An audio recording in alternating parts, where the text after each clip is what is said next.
салом духтарам казах, шумо омадем ба канали. Умедворам ки сеҳату саломат ҳастем. мо ҳозир дар мактаби кӯдакоем, духтарои 18 дорем, бачаама гирифтем ҷадашидагӣ. нигоҳ кунед, мактабшона барои иди миллишон чӣ хел оро додагиянд. як ҳафта мешавад ки тамоми иморот бо байрақҳо ҳам хел оро дода шудагиянд.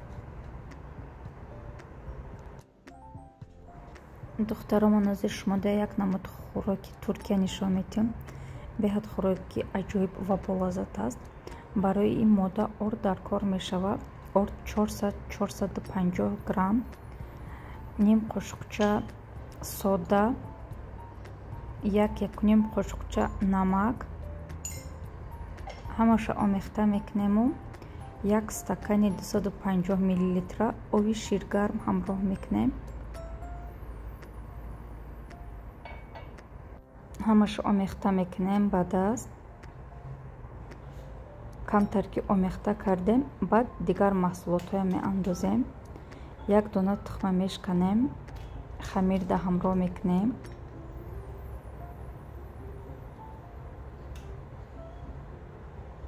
се қошуқ майонезам ҳамроҳ мекунем. агар майонез надошта бошед, метавонед ки сметана ҳамроҳ кунед. 3 қошуқи пурпур ҳамроҳ мекунем духтаро.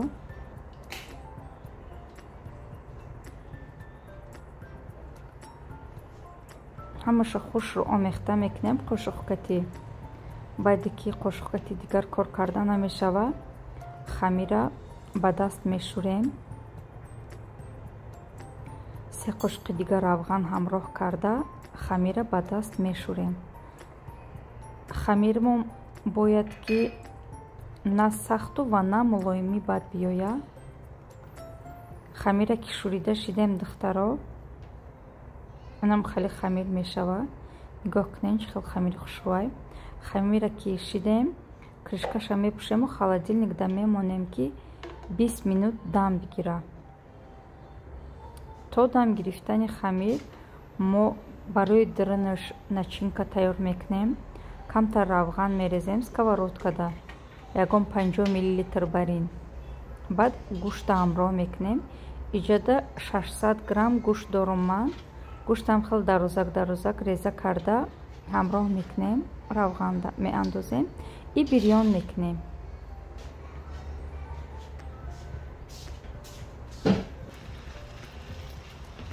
гӯшта камтар бирён мекунем духтаро. баъд 2-3 пиёза реза карда пиёзам ҳамроҳ мекунем. гӯштмон камтар бирён шид, акнун пиёза ҳамроҳ мекунем.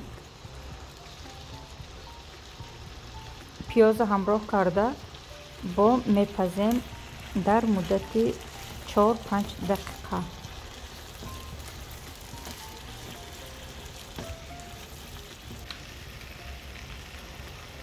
аз байн 4-5 дақиқа гузашт. акнун зираворӣ ҳамроҳ мекунем. ман зираи майдакардагӣ ҳамроҳ кардам, паприка ҳамроҳ кардам, намак ва камтар мурч. шумо низ метавонед ҳамин зиравориҳоя илова кунед, ё ин ки зираворие ки дилхоҳи хитоне. хитон кадом зираворие ки дӯст медорем, ҳамна метавонем ки илова кунем. баъд омехта мекунему, бо 2 дақиқаи дигар мепазем. тамом мемонем. ин начинкаи мо бояд ки хунук шидан гирад.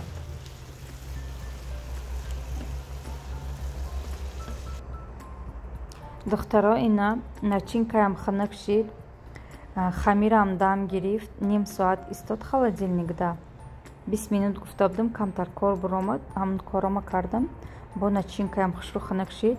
акнун мегирем хамира ба зуволачаҳо тақсим мекунем.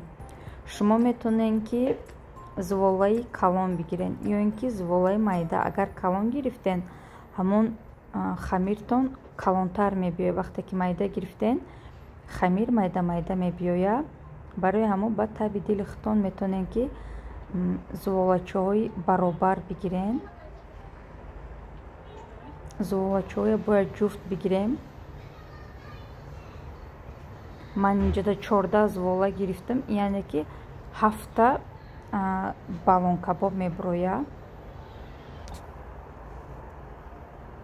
акнун орд пошида мо зуволачоя тунук кардан мегирем духтаро. Зуволая бояд ки тунуки бад накнем.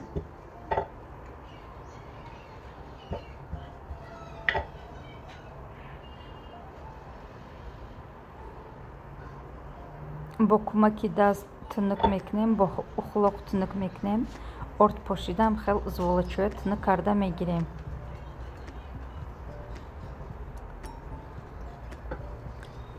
листа мо аллакай пергаменная бумага мондагием, духовкаи гирён кардагием дар дараҷаи 200 градус. хамира мемонему дар нӯшда ай ҳамун начинкаи тайёр кардагимон ки аллакай хунук шид, аз ҳамун мерезем ва аз ҳамун обшам камтар мерезем, аз ҳамун равғанош. баъд саломинка мемонем ва ай болош хамири дуюма мемонем. ҳамхел печонда мегирем, хушрӯ мепечонем ки ягон ҷош ҳаво нагзара, ҳаво надроя. ҳамаша ки хушрӯ печондем, баъд тавассути ҳамун саломинка ҳавоя дохили ҳамин ба пур мекунем. беҳад аҷоибай нигоҳ кунем.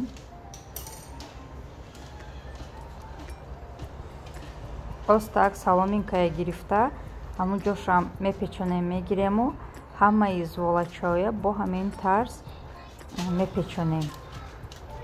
як бори дигар нишон метиҳем духтаро, душвор нестай, осонай, бо диққат нигоҳ кунем ва иншоалло ки шумоям метонем.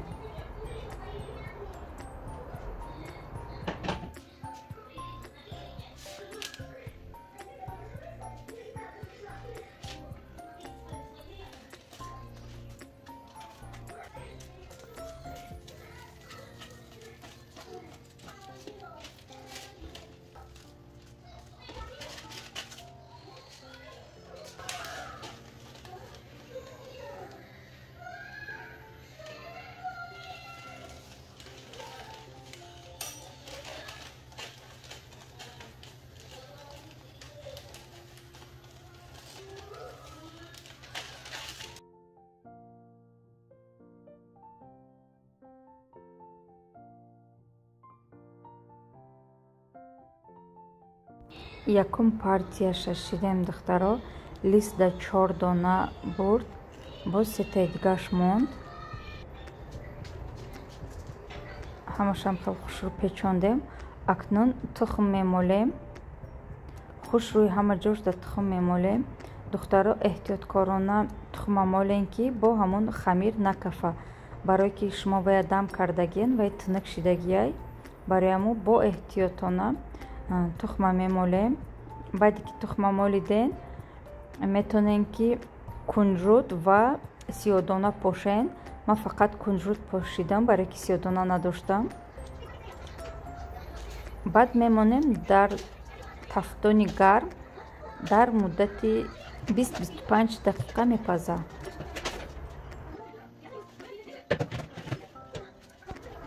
идиюм партияшаи духтаро, иҷада сетаи дигаша бо пухта мегирем.